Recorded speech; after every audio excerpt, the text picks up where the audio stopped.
BJP ఆధ్వర్యంలో తిరుపతిలోని కపిలతీర్థం నుండి అన్నారావు సర్కిల్ వరకు హర్ఘర్ తిరంగా యాత్ర ఘనంగా జరిగింది. రాష్ట్ర అధికార ప్రతినిధి జల్లి మధుసూదన్ నేతృత్వంలో జరిగిన ర్యాలీలో పార్టీ నాయకులు, కార్యకర్తలు మరియు విద్యార్థులు పెద్ద సంఖ్యలో పాల్గొన్నారు. త్రివర్ణ పతాకం దేశ స్వాతంత్ర పోరాటం, త్యాగాలు మరియు సమైక్యతకు ప్రతీక అని ఈ సందర్భంగా నిర్వాహకులు పేర్కొన్నారు. ఆగస్టు 15 80వ స్వతంత్ర దినోత్సవ శుభాకాంక్షలు తెలియజేసుకుంటూ ఈరోజు ప్రధానమంత్రి నరేంద్ర మోడీ గారు కేంద్ర ప్రభుత్వం పిలుపు మేరకు ఆగస్టు 10వ తేదీ నుంచి 15వ తేదీ వరకు కూడా హర్ఘర్ తిరంగా అభియాన్ కార్యక్రమంలో భాగంగా తిరుపతి పట్టణంలో ఈరోజు యావత్ అన్ని విద్యా సంస్థలు, అన్ని ఎన్జిఓస్, డాక్టర్లు, ప్రొఫెసర్లు, సైనిక్ విభాగాలు, స్టూడెంట్స్ అందరూ కూడా ఈ కార్యక్రమంలో పాల్గొని ఈ యొక్క యాత్రను ప్రారంభించారు. నంది సర్కిల్ నుంచి అన్నారావు సర్కిల్, ఘంటసాల సర్కిల్ వరకు.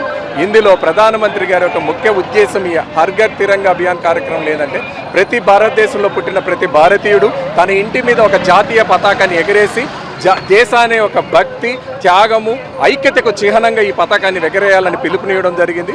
రాబోయే భవిష్యత్ తరాల వారికి కూడా ఈ స్వతంత్ర సమరయోధంలో ఎంతోమంది మహాత్ములు, మహనీయులు ప్రాణత్యాగం చేస్తున్నారు. వారి యొక్క జీవిత కథలు కూడా రాబోయే తరాలు వాళ్ళు తెలుసుకోవాలి. ఈరోజు ప్రధానమంత్రి నరేంద్ర మోడీ గారు 120 దేశాలకి భారతదేశాన్ని ఆదుగురు స్థానంలో తీసుకొచ్చినటువంటి ఘనత ప్రధానమంత్రి నరేంద్ర మోడీ గారు. ఎర్రకోటమై త్రివర్ణ పతాకాన్ని 12 సంవత్సరాల తర్వాత కూడా కొనసాగిస్తున్న ఏకైక ప్రధానమంత్రి నరేంద్ర మోడీ గారికి ఈ గౌరవం దక్కుతుంది. ఇది ఆయన నా గౌరవం కాదు, 140 కోట్ల భారతీయులకు దక్కుతుందని ఈ గౌరవంగా ఈ సందర్భంగా తెలియజేశారు. భారత్ మాతాకి, భారత్ మాతాకి, వందే వందే వందే.